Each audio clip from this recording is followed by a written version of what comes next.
1864-yil Toshkentga bosqinchi Rus imperiyasi hujum qiladi.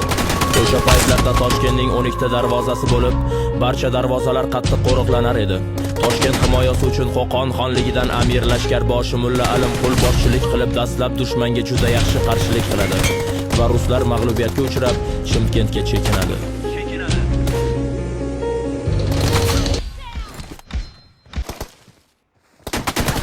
Bostirib keldi yovlar har tomondan soldi qirg'in elga, jangga otlanib yigitlar belbog'i mahkam bog'ladi belga, erk uchun kirdilar jangga tek, shahid ketdi qancha qo'riqlar qahramonlar, sari malun hamlasin qaytarar pahlavonlar, qirg'iz bo'ldi yondoshim qozoq bovur qondoshim.